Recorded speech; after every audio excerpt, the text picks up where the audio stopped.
ညီကိုရလုံးမဲမင်္ဂလာပါဗျာနော်မနေ့ကကျွန်တော်ဒါပွဲနေတဲ့နေရာမှာကျွန်တော် FA ကတ်တပွဲရဲ့အစောပိုင်းပွဲတစ်ပွဲရဲ့နှစ်ပွဲရွေးချယ်ပေးခဲ့တယ်နော်အစောပိုင်းပွဲကတော့ကျွန်တော်ဒါကွန်ဘိုပွဲနော်ကွန်ဘိုပွဲကိုကျွန်တော်ကွန်ဘိုဘော်ဒီရဲ့ကိုပေါင်းအောက်ရဲ့ရွေးချယ်ပေးခဲ့တယ်ကိုကတော့မအောက်သွားဘူးဗျာနော်ဒါ1-2လောက်2-1လောက်မသိနော်အဲ့လောက်နဲ့ကျွန်တော်ပြီးသွားတယ်ဗျာနော်ကွန်ဘိုဘော်ဒီကတော့ကျွန်တော်မနေ့ကကျွန်တော်ပြောခဲ့သလိုပဲကွန်ဘိုကတ်နိုင်ဖို့များတယ်လို့ပြောတယ်ဒါပေမဲ့ကျွန်တော်စိတ်ထင်တော့နော်1-0-1တဘောလောက်တော့ကျွန်တော်မှန်းတယ်ဒါပေမဲ့ကိုပေါင်းကတော့ပေါ်သွားတယ်ဗျာနော်ဘော်ဒီပဲရခဲ့တယ်ကျွန်တော်မန်စီးတီးပွဲတော့ကျွန်တော်မနေ့ကပြောခဲ့သလိုပဲဟာလန်တို့ဘာလို့ကလည်းမပါဘူးအဲ့တော့ဂိုးသွင်းမဲ့လူတွေမပါဘူးဆိုတော့မန်စီးတီးအနေနဲ့ကျွန်တော်တို့နော်နိုင်တော့နိုင်လိမ့်မယ်ကတ်နိုင်သွားဖို့တော့များဒါပေမဲ့ကျွန်တော် body မရွေးရဲဘူးဗျာနော်ဘာလို့လဲဆိုတော့ Newcastle ကအိမ်ကွင်းကောင်းတဲ့အတွက်ကြောင့်ကျွန်တော် body မရွေးရဲဘူးအဲ့တော့ကျွန်တော်ဂိုးပေါင်းအပေါ်တစ်မျိုးတည်းကိုသာရွေးချယ်ပေးခဲ့တယ်ဒီပွဲလေးလည်းရခဲ့တယ်ဗျာနော်ဒီနေ့မှာတော့ကျွန်တော်ဒါထုံးစံတိုင်းပဲကျွန်တော် Premier League တွေကမရှိဘူးဆိုတော့เนาะနောက် percentage ဝင်လောက်မှပြန်စမယ်ဒီဘက်ကျွန်တော် FA Cup ဝင်ထားတဲ့အတွက်ကြောင့်အဲ့ထဲကနေမှကျွန်တော်ဒါအကြိုက်ဆုံးပွဲနှစ်ပွဲကိုတော့ရွေးချယ်ပေးထားရပြန်เนาะပထမဆုံးအနေနဲ့ကျွန်တော်ဒါဒီနေ့ညအစောပိုင်းเนาะ9:00လောက်မှရှင်မန်ကစားမယ်ကျွန်တော်တို့ဒါ Saint Pauli နဲ့ Front Back ပွဲเนาะစိတ်ပေါ်လီနဲ့ front back ပွဲကိုကျွန်တော်ရွေးချယ်ပေးထားတယ်ဒါလက်ရှိစိတ်ပေါ်လီနဲ့ front back ကဆိုလို့ရှိရင်ကျွန်တော်တို့ဒါ table ရဆိုရင်စိတ် front back ကအဆင့်9မှာရှိတယ်စိတ်ပေါ်လီကအဆင့်15မှာရှိတယ်ဗျာနော်အဲ့တော့လက်ရှိသူတို့နေအဆင့်အနေထားနဲ့ပေးထားတဲ့ဈေးတန်းကိုကျွန်တော်ကြည့်မယ်ဆိုလို့ရှိရင် front back ကကျွန်တော်တို့ဒီမနက်ဈေးတန်းက level 5ပြားရှုံးကိုပေါင်းကနေပြီးတော့နှလုံးကို85ပြားရှုံးနဲ့ပေးထားတယ်ဗျာနော်အဲ့တော့အဆင့်9နေရာအသင်းကအဆင့်15နေရာအသင်းကို level 5ပြားရှုံးဆိုတော့ကြေးအရင်ပျော်လွန်အားကြီးနေတယ်ဗျာနော်အရင်ပျော်လွန်အားကြီးနေတယ်အမှန်မှန်ဆိုရင်တော့ကျွန်တော် level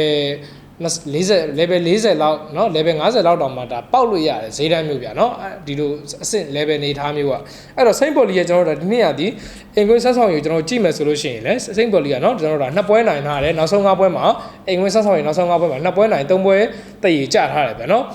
ပြောမဲ့အင်ကွင်းကောင်းနေတဲ့မှာတော့ပါတယ်ဗျာเนาะနိုင်ထားတယ်ရှုံးပွဲတော့မရှိသေးဘူးနောက်ဆုံး5ပွဲထဲမှာဆိုရင်တော့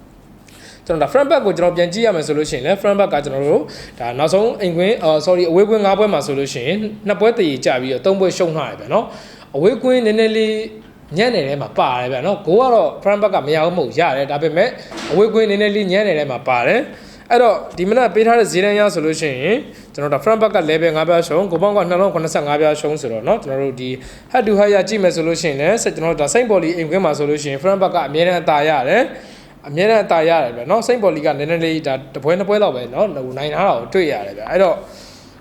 ့ဒီပေးထားတဲ့ဈေးတွေကဆိုရင်ကျွန်တော်ကတော့ body ရွေးရမယ်ဆိုလို့ရှိရင်တော့စိတ်ပေါ်လီ body ကိုကျွန်တော်အကြံပြုတယ်ဂိုးပေါင်းကတော့ကျွန်တော်တို့တော့နှလုံး85ပြားရှုံးဆိုတော့ခုနပြောသလိုပဲ front back ကအဝေးကွင်းညံ့နေဆိုပေမဲ့လည်းပွဲတိုင်းဒီပါဂိုးရတယ်စိတ်ပေါ်လီရတယ်နောက်ဆုံး5ပွဲအိမ်ကွင်းမှာ5ပွဲမှာကျွန်တော်4ပွဲလောက်ထိဂိုးရတယ်တပွဲသာဂိုးမရတာဟုတ်ဗျာနော်အဲ့တော့နှစ်သင်းလုံးကဂိုးရနိုင်ခြင်းများတယ်ကျွန်တော်တို့ဒါဘူကီတွေကကျွန်တော်တို့ဘောင်းတစ်ပေါက်တရေတစ်ပေါက်လောက်ပဲချပေးမယ်ဆိုလို့ရှိရင်เนาะကျွန်တော်တို့ကိုပေါင်းအောက်ပြီးတော့ဒါစိတ်ပေါ်လီ body ပေးဖို့များတယ်ဗျာနော်တကယ်လို့စိတ်ပေါ်လီ body မပေးဘဲနဲ့ကျွန်တော်တို့ဒါ front back ကနိုင်လာလို့1-2တစ်ပေါက်လို့သွားမယ်ဒါစိတ်ပေါ်လီက2-1တစ်ပေါက်နိုင်မယ်ဆိုလို့ရှိရင်เนาะကိုပေါင်းပေါ်ဖို့များတယ်ဗျအဲ့တော့ကျွန်တော်ကတော့ဒီနေ့ပွဲမှာစိတ်ပေါ်လီ body ကိုပေါင်းအပေါ်ကိုကျွန်တော်ရွေးချယ်ပေးလိုက်တယ်နောက်ထပ်တစ်ပွဲကကျွန်တော်တို့เนาะဒီနေ့ညဒါညနေပွဲဗျာเนาะလုံးဝကြည့်ကောင်းမဲ့ပွဲဒါမီလန်ဒါဘီဗျာเนาะဒါ AC မီလန်ရဲ့အင်တာမီလန်ရဲ့ဗျာเนาะနှစ်သင်းလုံးရဲ့လက်ရှိအမှတ်ပေးစရာဆိုလို့ရှိရင် AC ကအဆင့်2မှာရှိတယ်အင်တာကအဆင့်1မှာရှိတယ်အမှတ်ဘယ်လောက်ဟာလဲဆိုရင်ကျွန်တော်အင်တာက AC ကို